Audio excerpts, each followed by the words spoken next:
Aku sempat ragu untuk nyalon jadi OSIS. Iya. Cahaya Rancamaya Islamic Boarding School. Assalamualaikum warahmatullahi wabarakatuh. Hai sahabat Cahaya Rancamaya, selamat datang di program baru kami, yaitu program podcast OSIS Cahaya Rancamaya. Kali ini telah datang seorang bintang tamu, yaitu Ketua OSIS SMA Cahaya Rancamaya periode 2020-2021, Mikail Rais dari kelas 12. Selamat datang Kak Kai atau Mikail. Oke, sedikit perkenalan. Ini biasanya Mikail Rais dipanggil Kak Kai kan ya? Iya, jadi nama panjangnya sebetulnya Muhammad Mikail Rais. Muhammad Mikail Rais. 3 kata kan kepanjangan. Oh iya, benar. Sebetulnya Mikail aja juga Iya, kepanjangan. iya, Mikail juga lumayan sih. Ya, jadi dipendekin jadi Kai. Kai, oke. Jadi Kak Kai ini, Kak Kai ya? Kak Kai. Kak Kai, karena saya kelas 12, Kak Kai ini kelas 12, jadi panggilnya Kak Kai. Jadi Kak Kai ini adalah kemarin sempat menjabat sebagai Ketua OSIS SMA periode 2020-2021. 2020-2021. 2020-2021 yang sekarang dilanjutkan sama yang baru periode 2021 periode 2022 ya? Iya. Oke, tapi sebelumnya Kak Kai ini bukan cuman ketua OSIS. Jadi Kak Kai ini dari sebenarnya Kak Kai kan sekarang SMA. Di Rancamaya ini ada SMP SMA, Kak Kai dari SMP. Dari SMP. Dari SMP berarti dari kelas 7 sekarang udah kelas 12. Nah, kalau di SMP SMA itu biasanya periode OSISnya itu kelas 7, kelas 8, kelas 10, kelas 11.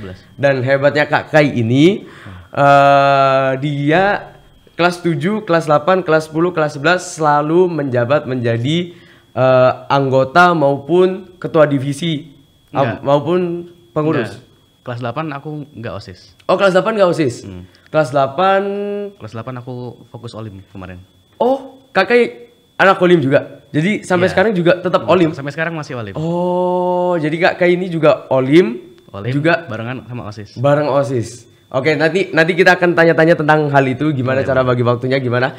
Tapi pertama-tama pengen nanya sebenarnya, susah nggak sih jadi ketua OSIS?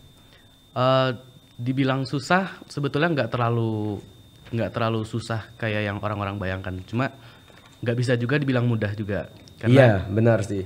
Pasti ada rintangannya. Iya. Sebenarnya bukan cuma ketua OSIS sih sebenarnya. Iya, bukan. Bahkan waktu menjadi anggota aja, anggota divisi. Anggota juga. Enggak semua. Aku juga ngerasain ya kadang-kadang adalah waktu susahnya harus bagi waktu dan lain sebagainya. Tapi kalau misalnya ketua OSIS harusnya lebih susah lagi, ya, tapi betul. Karena dia kan bertanggung jawab atas semua. Benar, oke. Mengatasi kesusahan itu, Kak Kai ada nggak sih salah satu orang atau apa gitu panutannya lah bisa dibilang atau pegangannya kalau misalnya nemuin kesulitan atau lagi bingung mau ngapain terus ngelihat ke sosok ini jadi nemuin jalan keluar atau panutan sih gampangnya? Panutan ya gampang. Iya. Sebetulnya dalam berorganisasi. Oke, jadi aku jadi keinget sama pembina OSISku yang dulu. Ya. Namanya Pak Adi. Pak Adi. Oh ya, Pak Adi. Iya, masih ingat. Juga sempat megang kamu juga. Iya, Jadi Pak Adi itu Pak Adi yang bimbing saya dari sejak wakil sampai saya nyalon itu dia terus. Baru selama SMA. SMA. Dari SMP bukan kayaknya. SMP bukan. Iya, SMP masih belum. Dari kelas 10 sampai kelas 11 itu yang megang itu Pak Adi ini. Nah, Pak Adi itu orangnya bener-bener straightforward. Jadi dia nggak bertele-tele, nggak apa. Jadi apa yang perlu dilakukan, ya itu yang harus dilakukan. Jadi seandainya saya menemukan kayak masalah atau kayak step back dalam OSIS, saya fokus lagi apa tujuannya, terus apa goalnya, dan di situ fokus ke situ aja. Oh gitu. Justru kalau malah mikirin yang lain malah nggak tercapai. Benar. Apalagi kan Kak Kai juga hidupnya bukan di OSIS saja kan masalahnya. Kalau misalnya dibawa ribet dan berkepanjangan, justru tambah lebih ribet, tambah nyusahin diri sendiri lagi jatuhnya. Oke. Apa sih dari Pak Adi itu yang paling Kak Kai lihat Contoh atau dari panutannya Kakai tadi yang sampai sekarang mungkin Kakai masih aplikasiin, mungkin bahkan di kelas itu apa misalnya? Cara dia berbicara, cara dia mengatur teman-temannya atau orang lain. Dia itu apa ya? Bisa dibilang ya itu tadi apa sih? Orangnya straightforward, satu, dua kayak ceplas-ceplos. Nah itu sebetulnya lumayan dibutuhkan ketika kita di posisi pemimpin. Benar. Jadi misalnya ngomongnya kemana-mana itu anggotanya malah nggak fokus, anggotanya malah males dengerin kita. Jadinya lebih baik kita itu langsung berbicara apa adanya, langsung to the point, sehingga orang yang dengerin juga nangkep pesan yang kita sampaikan. Emang itu juga jadinya salah satu skill juga ya yang ada sampai sekarang, dan perlu banget sih buat sampai nanti bahkan kerja atau udah lebih dewasa dari sekarang ya. Betul. Kalau tadi ngomong masalah ada sedikit masalah-masalah ya, kalau misalnya di OSIS kan pasti ada masalah. Apalagi sebagai ketua kayaknya yang bertanggung jawab sama semua semua anggotanya, semua pengurus lah ya. Istilahnya apa sih sebenarnya nilai yang paling Kakai tekankan buat pengurus ini? Misalnya kerjanya itu yang penting kamu harus gini, insya Allah nanti semuanya jadi lancar gitu misalnya. Ada nggak satu nilai yang selalu dijadiin pegangan, atau beberapa nilai juga nggak masalah sebenarnya? Satu nilai sebetulnya kan ada banyak nilai-nilai kayak tanggung jawab, kejujuran, semangat kerja juga. Benar. Tapi salah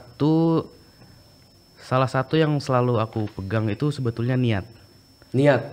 Berarti harus punya, ya benar sih. Benar banget sih, itu setuju sih. Bukan cuma punya niat, tapi punya niat yang betul. Niatnya yang sesuai. Jadi masuk OSIS itu untuk apa? Benar. Bikin program ini tuh niatnya apa? Jadi kita fokusnya buat mewujudkan niat itu. Oke. Soalnya niat juga kan keinginan dari hati ya. Jadi kan niat itu juga ada keinginannya. Jadi ya itu bisa juga sebetul-betulnya keinginan itu niat. Oke, benar. Itu bagus banget itu. Sebetul-betulnya keinginan itu niat. Oke. Kalau misalnya nih tengah-tengah dalam pengurusan itu misalnya lagi ada slack nih antara anggota. Pernah nggak sih? Pernah nggak ya? Antara anggota misalnya gitu ada yang slack, atau kalau misalnya ada yang slack terus kan kinerja jadi palingan yang satu orang yang susah diatur itu akhirnya merembet ke yang lain. Benar. Iya sih, itu salah satu yang mungkin agak berbahaya juga ya kalau di organisasi ada yang slack itu. Jadi sangat penting kalau misalnya langsung harus diselesaikan itu. Oke, kalau misalnya ada misalnya pernah gak sih ini cerita pengalaman aja. Misalnya nih Kak Kai pinginnya ini, tapi kalau misalnya yang lain itu dua-duanya ini sama benar nih. Kak Kai benar, maksudnya ini bukan perspektif Kak Kai aja ya. Jadi perspektif mungkin secara general ini benar, tapi yang satu benar juga. Yang satu juga benar juga. Terus misalnya Kak Kai ya sama siapa gitu, terus itu gimana? Apalagi kan ini OSIS sebenarnya kan bersama bersama. Jadi gimana? Pernah gak sih? Kalau pernah, gimana cara nanggepinnya itu gimana? Jadi misalnya ada dua pilihan. Nah yang kedua-duanya ini udah paling bener lah menurut kita, tapi tetap harus ditentuin salah satunya ya kan? Nah itu kami memang cuman emang harus satu. Memang harus satu misalnya. Nah itu kami lihat mana yang lebih bermanfaat untuk siswa lain. Nggak cuma OSIS internal. Walaupun tergantung programnya, misalnya program OSIS internal berarti ya yang menguntungkan OSIS, atau kalau misalnya programnya untuk siswa berarti yang menguntungkan untuk siswa.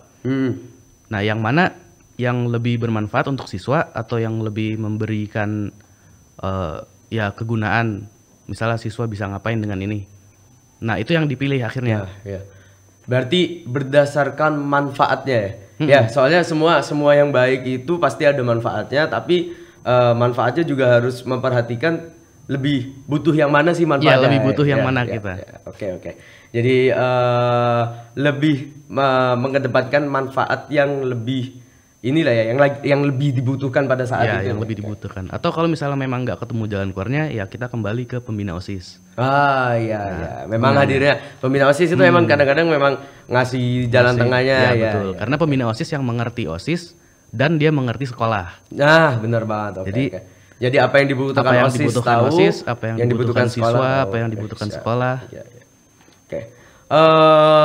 Terus ini juga agak menarik nih. Menarik sih ini. Motivasinya Kak Kai. Ini buat info aja, salah satu OSIS ya OSISnya Kak Kai ini dibilang ya salah satu bukan salah satu justru OSIS online pertama ya? OSIS online sepenuhnya pertama. OSIS online sepenuhnya pertama ya? Mulai dari pemilihan saya sampai pemilihan yang selanjutnya. Sampai pemilihan. Jadi mulai terus. Buka buku sampai tutup buku. Sampai tutup buku itu prosesnya online semua. Pemilihan pengurus online, rapat-rapat online, program-program online. Betul. Tanpa satu kali pun bertemu ya kita ya. Iya, betul. Gimana tuh motivasinya tuh gimana buat teman-teman tuh waktu itu gimana? Jadi pasti kan susah banget ya guys. Ini buat guru-guru buat apa? Buat ngajarin guru ngajar aja susah. Guru-guru ngajar apalagi kan ngajar itu kan hal utama di sekolah ya. Iya, ini kan OSIS kan ibaratnya ya kayak secondnya lah gitu ya. Bukan utamanya. Nah, itu gimana? Jadi ketika online kan siswa-siswa itu masing-masing. Iya, masing-masing. Saya sendiri belajar sendiri. Iya. Tugas-tugas saya ngerjain sendiri, atau siswa-siswa yang lain juga sendiri. Palingan dia orang ngomong ke teman-temannya aja. Iya. Nah, sekarang misalnya udah online kan nggak ketemu secara tatap muka, nggak saling sapa kayak biasa, kayak nggak ketemu di lorong atau nggak ketemu di mana. Jadi gimana caranya supaya siswa itu tetap merasa sebagai siswa gitu. Gimana caranya siswa itu tetap berinteraksi tanpa harus mulai duluan, kayak misalnya nelpon duluan atau misalnya ngechat duluan. Nah, gimana kita bikin atmosfer itu secara online? Nah, dengan OSIS itu. Jadi OSIS online itu kenapa tetap dijalanin? Ya karena kalau bukan OSIS siapa lagi yang bikin yang menjalankan atmosfer kesekolahannya gitu. Kalau OSIS di sekolah itu kan menjadi aspirasinya ya.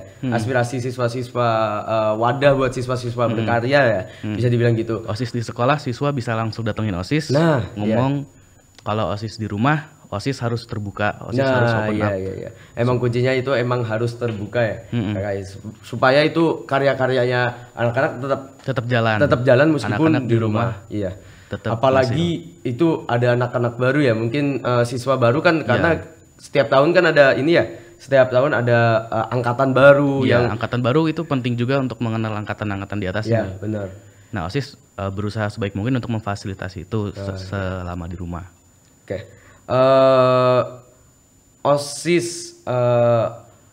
OSIS yang baik itu menurut Kak Kai gimana ya?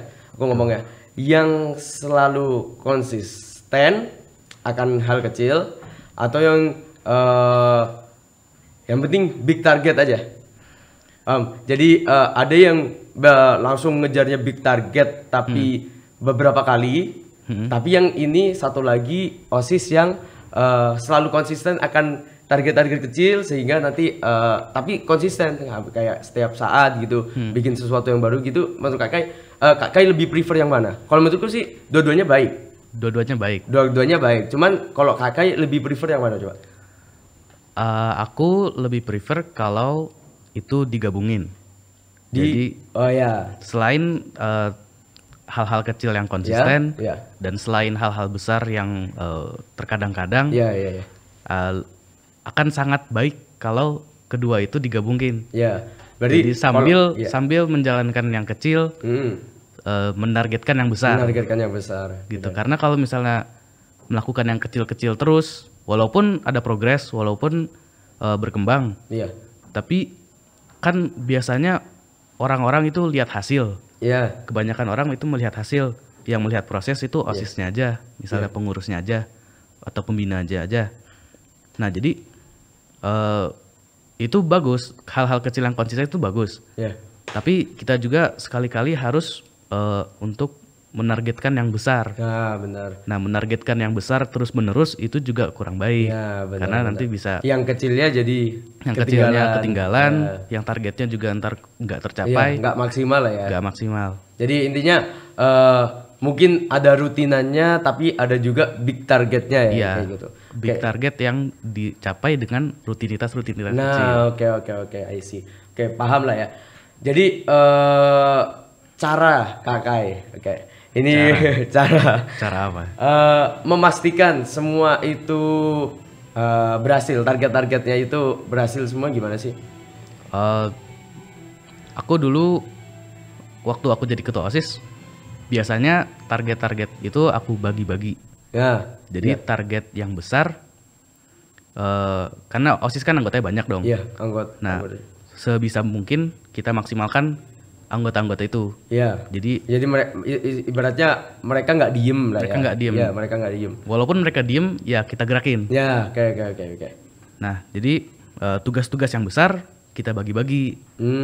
Jadi kecil kan, kalau tugas yang lebih kecil lebih mudah dong. Apalagi teman-teman yang online, pengurus-pengurus yang online kerjanya sendiri, nggak bisa ngumpul. Jadinya tugas yang besar individu lah ya. Tugas yang besar kita bagi jadi kecil. Kalau udah selesai tugas-tugas kecil, hasilnya itu digabungin lagi. Misalnya waktu itu mau bikin acara. Ada project. Misalnya project 17 Agustus. Nah, itu kan butuh perlombaan, butuh upacara. Terus kayak ya Zoom-nya, terus poster-poster, lagu-lagu. Lagu-lagu. Nah, itu nggak satu orang atau 3 orang yang ngurus, tapi kita bagi-bagi, satu orang megang ini, satu orang lain megang ini. Ntar kalau udah selesai baru kita gabung, kita rekap hasilnya jadi yang besar itu. Gitu. Terbesar project OSIS waktu Kakai apa? Online. Project OSIS online terbesar. Kayaknya banyak sih kalau Kakai. Hampir setiap bulan ada peringatan apa. Kalau OSISnya Kakai selalu memperingati, ada upacara, ada perlombaan. Itu sih, itu menurutku. Jadi yang siswa di rumah, aku pun jadi merasa nggak ya sekolahnya nggak garing gitu mas. Nggak cuman belajar aja. Jadi ada perlombaannya, ada aku kan waktu kemarin online kan masih kelas 10. Waktu kelas 10 kan belum ada klub-klubnya nih sama anak-anak, sama teman-teman yang baru belum pernah ketemu sama sekali, tiba-tiba langsung online, belajar online, di kelas juga diem-dieman. Nah, sebenarnya dari OSIS itu ketika ada lomba, misalnya kemarin ada lomba nyanyi bareng, terus ada lomba ngedit, lomba foto itu kan yang ngebangun interaksi antara misalnya ketua kelasnya, meskipun cuma ketua kelas sama murid sama anggotanya, tapi kan tetap ada interaksinya meskipun online gitu. Kalau misalnya kamu tanya yang program yang paling sukses menurut saya, itu justru bukan program besar, tapi justru program rutin, yaitu Instagram banget. kita. Kayak Instagram OSIS OSIS. Dari dulu waktu pertama kali online, postnya kita hapus, kita nolin. Sampai sekarang udah berapa coba? Udah sekitar 300-an, 400-an post. Bener. Itu kan berarti bisa dibilang setiap hari ngepost 300 post setahun. Iya bener. 300 post dalam setahun. Intinya seminggu ada lah ya, maksudnya seminggu ada lah ya. Ya, itu salah satu rutinitas OSIS yang paling konsisten. Iya menurut sih. saya. Iya, itu aku kan juga dari SMP ya. Aku juga dari SMP, dari kelas 7 juga. Follow IG OSIS emang bener-bener baru aktif itu kemarin pas online. Emang itu keren banget sih, ada speech ya.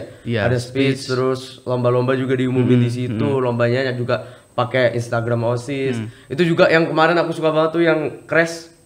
Wah, itu juga itu keren banget sih. Salah satu program yang paling mandiri dari OSIS itu Crash. Program mandiri yang paling sukses. Itu bagus banget sih. Mulai dari proposal sampai pelaksanaan dan sebagaimana segala macam. Itu OSIS aja yang megang. Itu pecah sih soalnya kan itu bawa terkait game ya. Jadi cari jalan baru gimana ini biar murid nggak bosan di rumah. Terus ada kompak kelasnya juga. Itu kan lombanya per kelas ya.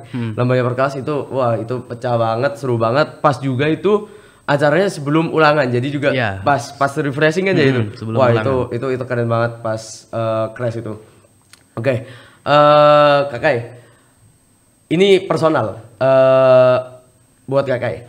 Apa sih skill atau kemampuan kepemimpinan yang paling penting, misalnya kayak public speaking, manajemen waktu, menurut Kakai yang paling penting itu apa? Yang paling penting itu kita kemampuan untuk memberikan contoh. Bener banget. As a leader ya? Iya. Jadi gimana caranya orang-orang bisa nyontoh kita tanpa kita harus tunjukin. Okay. Paham gak? Iya. Jadi tanpa kita harus ini loh, jadi ini tuh gini, harus begini. Tanpa kita ngomong begitu, orang-orang lihat kita, oh ternyata langsung gerak sendiri. Iya, oh ternyata yang benar tuh kayak gitu ya. Bener. Nah jadi kayak orang cuma lihat kita kayak langsung ketahuan kalau ini tuh ketua OSISnya.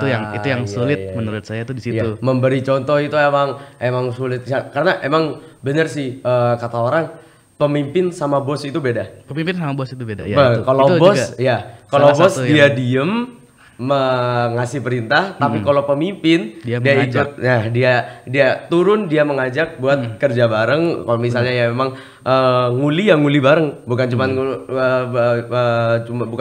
kamu di situ sih. Itu betul. Ya. Emang itu perlu banget soalnya biar dipandangnya wah ini apaan sih nyuruh doang. Iya, betul. Ya, itu menghindarkan pikiran-pikiran kayak gitu itu penting soalnya orang juga pikir wah ini orang sok-sokan nih mentang-mentang dia punya ketua OSIS. Mentang-mentang ketua OSIS cuma nyuruh doang. Nah, itu oke. Itu yang paling penting. Terus ada nggak yang ini aja yang lebih personal mungkin dari lebih personal buat semua sih maksudnya buat semua hal misalnya bukan di OSIS buat Kakai. Tadi lupa Kakai kan anak Olim dan kemarin dapat medali. Kemarin alhamdulillah kemarin dapat medali silver ya? Iya, perak fisika KSN Fisika 2021. KSN itu kompetisi sains nasional. Udah sampai tingkat nasional. Udah nasional. Itu di kelas 12. Kelas 12. Yang dimana harus persiapan UTBK kenceng-kencengnya sekarang. Persiapan kuliah, berarti persiapan SBMPTN, persiapan jalan-jalan lainnya buat kuliah, terus ada Olim juga itu. Terus jadi itu harusnya itu kan kelas 11. Harusnya itu kelas 11. Ya, cuma dari sananya diundur-undur terus akhirnya kedapatnya kelas 12. Ya. Nah, seandainya aku kelas 11 itu enggak OSIS, seandainya kelas 11 enggak OSIS ya, maka setahun itu aku kosong. Gitu. Di rumah kosong. Di rumah kosong. Emang Olim? Ya Olim maksudnya ya berjalan ya belajar Olim sendiri belajar gitu sendiri, cuma kompetisi seadanya. Iya, enggak terlalu banyak juga kan online. Oh iya benar sih. Jadi seandainya aku nggak OSIS itu ya aku bakal di rumah doang belajar doang. Oh iya bener. Jadi tapi belum kejawab Kak. Apa Kakak yang selalu pegang tim manajemen time terus atau mungkin yang lainnya yang Kakak mungkin jadi pegangan juga mungkin buat teman-teman tipsnya gimana sih bisa ngebagi waktu. Itu nggak bisa bayangin. Aku dari OSIS yang jadi anggota aja waktu SMP capeknya itu nggak ketolong udah sekolah sampai jam sekolahnya sampai jam segini terus ditambah kegiatan OSIS lainnya terus kalau misalnya Kak Kai masih harus belajar Olim lagi itu gimana Kak Kai? Jadi kuncinya itu manajemen prioritas. Jadi ada manajemen waktu tapi aku lebih megang ke manajemen prioritas. Mana yang lebih prioritas? Mana yang lebih penting, mana yang lebih dekat, mana yang lebih prioritas. Karena kalau udah prioritas otomatis waktu kita alokasiin buat itu. Iya. Misalnya minggu depan mau ada acara OSIS. Minggu depan ada acara OSIS. Sedangkan saya ada lomba 2 minggu lagi. Ya. Nah, berarti kan yang lebih dekat dulu. Yaitu acara OSIS. Ya. Nah, selesain acara OSIS baru fokus buat lomba. Nah, misalnya selama Jadi kan misalnya tadi minggu depan OSIS, 2 minggu lagi lomba. Setelah OSIS saya fokus ke lomba. Jadi gitu. Nah, jadi misalnya selama minggu lomba itu ada OSIS, saya kasih orang lain dulu. Jadi memang tapi selama persiapan yang untuk OSIS duluan itu emang dimaksimalkan benar tanpa diganggu sama Olim. Iya. Jadi oke. Iya, jadi memang benar-benar yang mana yang lebih prioritas, mana yang lebih penting dulu pada saat itu ya. Iya, misalnya betul. pada saat ini misalnya yang lebih penting tuh besok ada acara OSIS. Berarti harus semaksimal mungkin, jangan diganggu sama hal lain dulu. Selain OSIS. Baru setelah OSIS kalau misalnya memang ada prioritas yang lain, baru ke yang Olim itu tadi misalnya. Iya, benar banget gitu. Oke. Jadi kayak gitu. Tapi juga tetap main manajemen, tetap waktu juga tetap menentukan mana yang lebih pentingnya itu juga main. Iya, benar. Misalnya OSIS saya kurang pentingin, ntar buat yang lain agak ini. Misalnya bener. Olim saya kurang pentingin juga nggak baik buat saya. Iya, oke, benar. Oh iya, benar banget ya. Iya. Oh, agak susah sih sebenarnya. Olim sama OSIS itu dua, aduh. Mungkin kalau misalnya cuman tugas-tugas sekolah biasa mah apa. Ini olimpiade, tim olimpiade, lomba-lomba besar buat bawa nama sekolah, terus satu lagi sama OSIS. Motivasi buat diri kakak sendiri apa? Kalau misalnya lagi capek, terus lagi jenuh, kira-kira tapi masih banyak banget yang harus dikerjain, kakak biasanya gimana? Atau ngelakuin apa deh? Misalnya pertama dulu ngelakuin apa dulu? Pertama aku tentuin apakah aku mau menyesal tidak melakukan ini. Iya. Misalnya aku sempat ragu untuk nyalon jadi OSIS. Iya. Nah itu aku bilang, ntar tahun depan saya menyesal nggak ya nggak daftar OSIS kemarin. Iya. Nah terus saya lihat juga kondisi yang itu, ternyata yang daftar itu nggak banyak. Kesempatannya terbuka. Iya, kesempatannya terbuka. Misalnya saya nggak daftar, tahun depan saya bakal mikir kenapa saya nggak daftar. Iya, benar. Padahal bisa. Iya. Padahal ada kemungkinan lolos misalnya. Iya. Sama kayak lomba, saya nyesel nggak ya kalau misalnya nge-skip lomba ini. Lomba ini ya. Misalnya lombanya bergengsi. Iya. Nah, berarti ya saya pikir-pikir apakah ntar saya bakal menyesal tidak ikut lomba, apakah saya bakal menyesal malah ikut lomba. Oh iya. Nah itu kakak pertanyaan ini, pernah nggak sih ngerasa nyesel setelah nentuin sesuatu?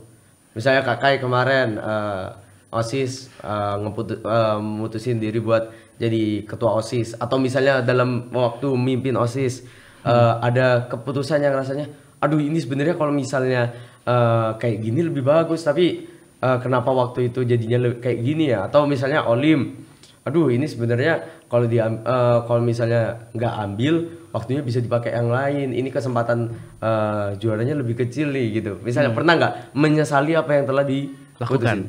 Menyesali apa yang telah dilakukan itu lebih jarang daripada menyesali yang tidak dilakukan. Oke. Berarti balik ke awal yang tadi ya. Jadi apa yang udah saya lakukan, ya udah saya udah lakukan. Iya, ya udah. Baik buruknya kan tergantung orang lain. Orang lain ada yang mau baik, orang lain ada yang mau buruk. Nah, gimana caranya ya keburukannya yang dibilang orang lain itu dibuat untuk mengimprove itu. Tapi kan itu udah kita lakukan. Kita udah berusaha. Jadinya daripada kita nggak ngelakuin, kita udah ngelakuin, bakalan lebih buruk lagi kalau kita nggak ngelakuin. Mindsetnya harus kayak gitu ya. Meskipun hasilnya seburuk apapun. Meskipun hasilnya seburuk apapun, kita tetap harus punya mindset kalau misalnya kalau kita nggak ngelakuin ini, itu lebih buruk lagi daripada yang apa yang sudah terjadi. Kecuali kayak yang kamu lakuin itu emang buruk. Itu beda lagi. Itu beda konteks. Oke, tapi itu aku tadi setuju loh. Jangan pernah mikirin apa yang orang bakal pikirin ya. Kalau misalnya kita mau nentuin sesuatu. Itu juga.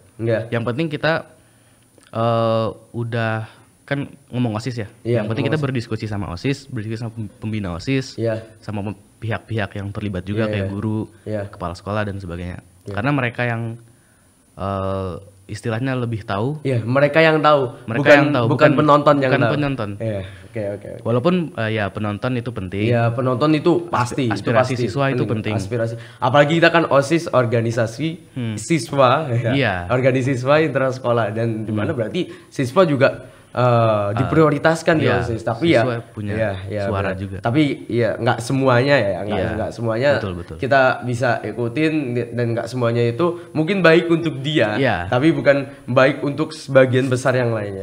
Betul. Oke, terakhir Kakak mungkin. Terakhir. Kayaknya nggak tahu sih terakhir. Iya.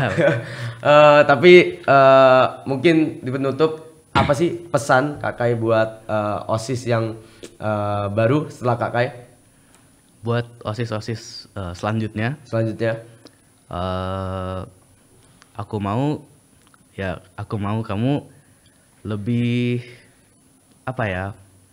lebih memperhatikan situasi dan kondisi yang sekarang, apapun itu. Iya, benar. Misalnya siswa-siswa sekarang lebih suka ke apa? Terus guru-guru sekarang lebih kesulitan di mana? Siswanya lebih struggle di hal apa sih? Apakah pelajaran ataukah mereka butuh entertainment ataukah apa? Jadi OSIS itu yang ya namanya tadi organisasi siswa intersekolah. Jadi tolong selain memperhatikan OSIS internal, perhatikan juga siswa-siswa yang bukan OSIS. Perhatikan juga sekolah, perhatikan juga ya program-program kira-kira manfaat apa yang diberikan oleh program kepada siswa, apa yang siswa butuhkan, tolong buat program dari itu. Jadi melengkapi apa yang mereka butuhkan ya, memberikan apa yang mereka butuhkan, kayak gitu kan. Jadi lebih apa ya, mensiswa apa ya bahasanya, lebih ya istilahnya kalau di masyarakat berarti merakyat. Kalau di siswa mensiswa. Berarti istilahnya lebih apa ya? Ya pokoknya prioritas. Kembali lagi ke prioritas. Oke, makasih Kakak waktunya. Makasih. Ini kelas 12 lagi persiapan banget buat UTBK. SBMPTN. Olim masih ada lagi? Olim sebetulnya masih ada lagi. Masih ada lagi? Iya. Masih mau ambil lagi. Wow. Ini out of konteks. Mungkin kita kalau Kakak bincang-bincang dikit aja. Targetnya mana buat universitas? Universitas aku mau ke luar negeri. Keluar negeri. Udah tahu di mana? Udah. Ke Korea. Ke Korea. Targetnya di Korea. Pokoknya buat semuanya kita doain sama-sama buat Kakak, semoga sukses. Terima kasih juga Kakak udah sharing di sini, udah mau ngobrol bareng, udah mau mampir di podcast OSIS Cahaya Rencamaya. Terima kasih semuanya yang udah nonton episode kali ini. Semoga bisa mengambil hikmahnya. Mohon maaf dari kami berdua apabila ada salah kata. Akhirul kalam. Wassalamualaikum warahmatullahi wabarakatuh. Waalaikumsalam warahmatullahi wabarakatuh. Terima kasih Kakak. Cahaya Rancamaya Islamic Boarding School.